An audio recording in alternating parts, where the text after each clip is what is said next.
Okay, hello students of class 10. This is the third video of Nationalism of India. Today we are going to discuss about the towards the civil disobedience movement. Clear? So in February 1922, Mahatma Gandhi, he decided to withdraw the national corporations. Why? Because he felt that the movement was not giving any kind of a fruitful outcome, but it is turning into a violent in many places, and satyagrahis needed to be properly trained before they would be ready for the mass agitations. Clear? So within the Congress, what happened? Some leaders, they were not now tired of mass struggles. They wanted to participate in elections to the provincial council that had been set up by the Government of India Act of 1919. Clear? Now, they felt that it was very important to oppose British policy within the council, argue for the reform, and also to demonstrate that these councils were not only democratic. Clear? So, Chittaranjan Das and Motilal Nehru, they formed a Swaraj party within the Congress. Clear? But the young leaders like Jawaharlal Nehru and Subhash Chandra Bose, they pressed for more radical mass agitation as well as for the full independence. Now, in such a situation, what happened? The first effect of the worldwide economic depressions has done. Agriculture prices began to fall from 1926 and collapse after 1930. So as the demand for the agriculture goods fell and exports declined, peasants found that it is very difficult to sell their production, their harvest, and pay their revenue. So by 1930, what happened? The countryside was turmoil. Clear? Now, against this background, a new Tory government in Britain was been constituted, which was under Sir John Simon. Clear? Now, set up in response to the nationalist government, the commission was look into the functioning of the constitutional system in India and to suggest some changes in the administrative of the constitution. So, problem was what here, children? That the commission did not have a single Indian member. They were all white people, the Britishers. So, when Simon Commission arrived in India in 1928, it was greeted with the slogan, "Go back, Simon, go back." Clear? So all parties, including the Congress and the Muslim League, they all participated in the demonstration. So in effort to win them over, what happened?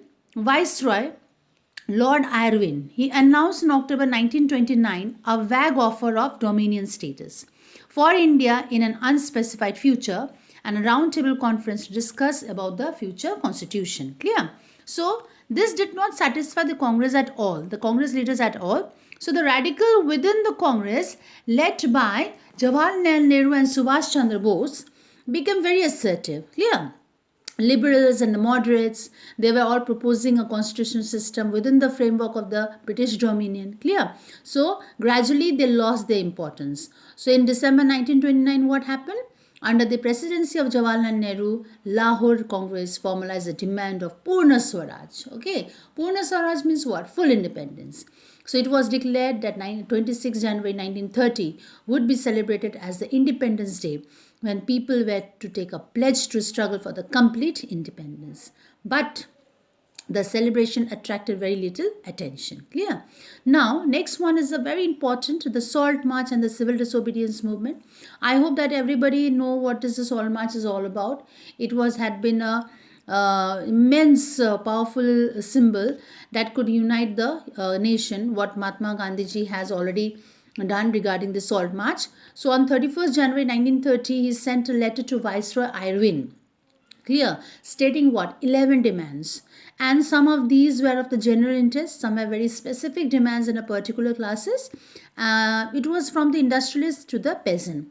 Now, the idea was to make what? The demands wide-ranging so that all classes within Indian society could identify with them and everyone could be brought together in a united campaign. Now, the most stirring of all these was to abolish the salt tax. Okay. Now you all know that children, salt is one of the very important consumed thing which are being used by the rich as well as the poor people, and it was one of the most essential thing that are required in the food item. Clear? Now here the Britishers, what they're saying that if Indians are going to eat the salt, they have to pay the tax for it. Clear? So what do you think? It is a monopoly of the British government. So Mahatma Gandhi declared that we are going to make our own salt of our own. So Mahatma Gandhi's letter was just a bit of ultimatum for the Britishers. So if the demands were not fulfilled by 11 March, what will happen? Mahatma Gandhi started his famous Salt March, accompanied by whom? 78 of his trusted volunteers.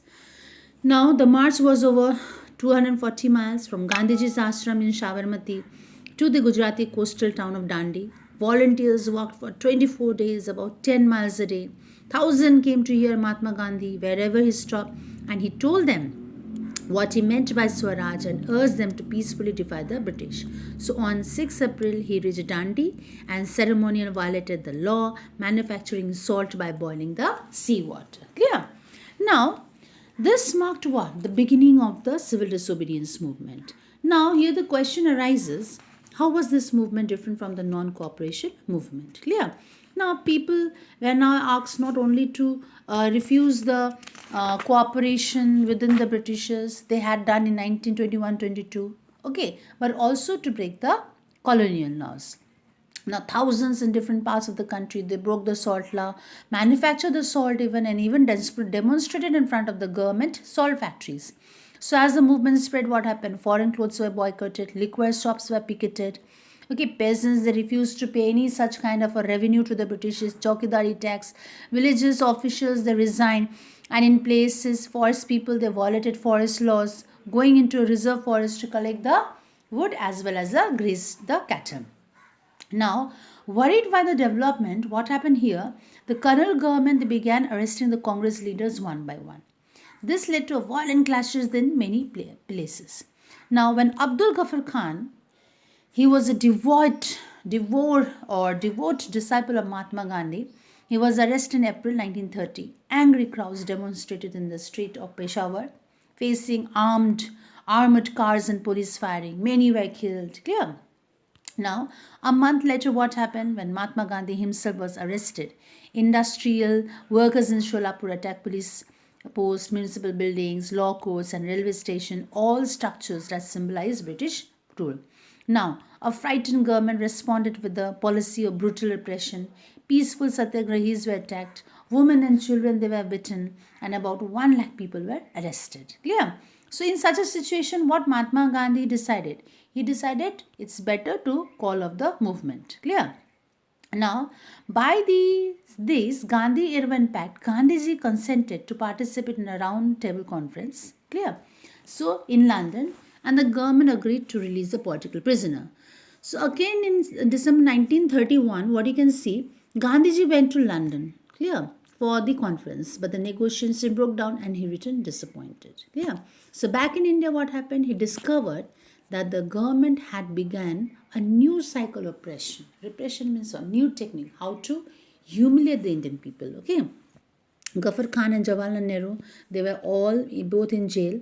Congress had been declared illegal and a series of other measures had been imposed to prevent meetings, demonstrations and boycotts.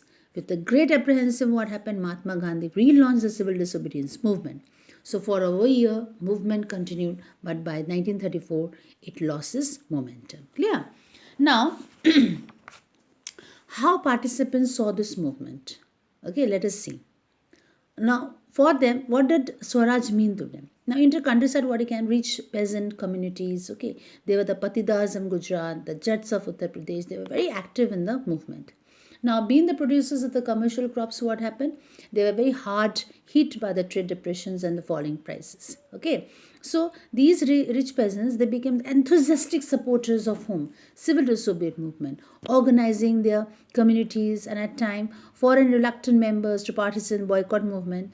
But for them, fight for Swaraj is not for the country, but for the struggle against the high revenue. Clear?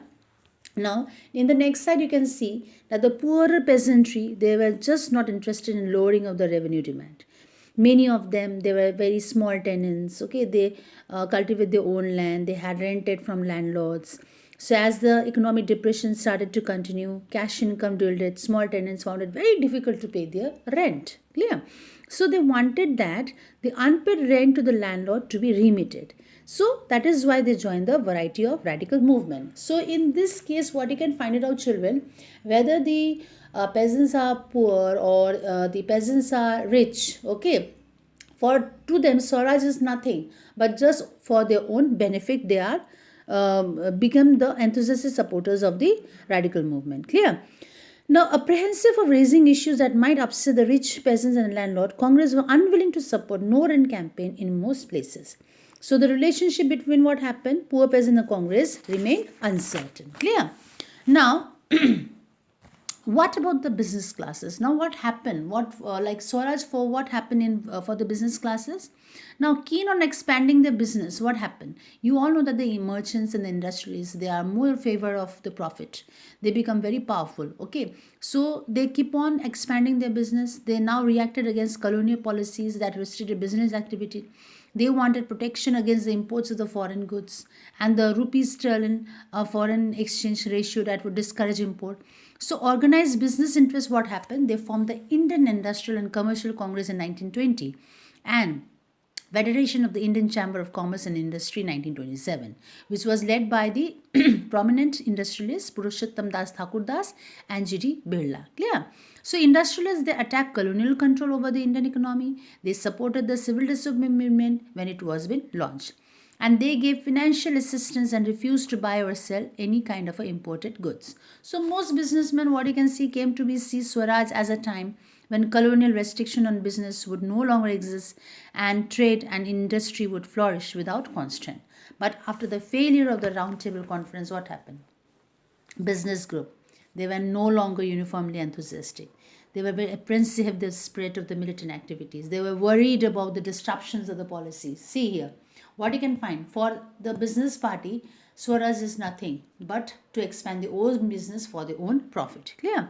So, industrial working classes did not participate in civil disobedience movement because once the civil disobedience movement has already stopped, no further any kind of poor peasants or any of the high profile industries or the peasant, they did not participate for the second time. Clear?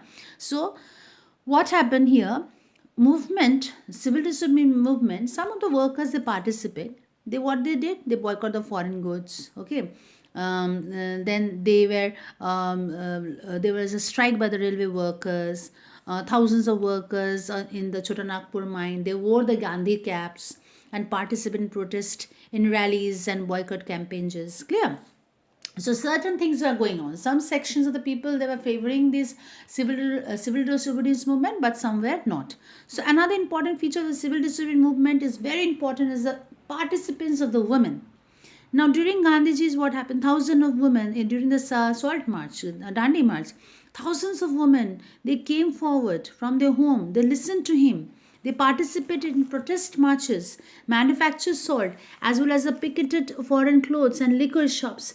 Many went to jail. So in urban areas, what happened? These women were from the high caste families. In the rural areas, they came from the high peasant household. They all were so much moved by the Gandhiji's call that they began to see this service as a nation, as a sacred duty of a woman. But here Gandhiji was convinced that it was a duty of a woman to look after the house, okay, but be a good mothers and a good wives. So for a long time, what happened? Congress was very reluctant to allow women to hold any such kind of positions of authority within the organization. Okay, so this much for today, children. Thank you.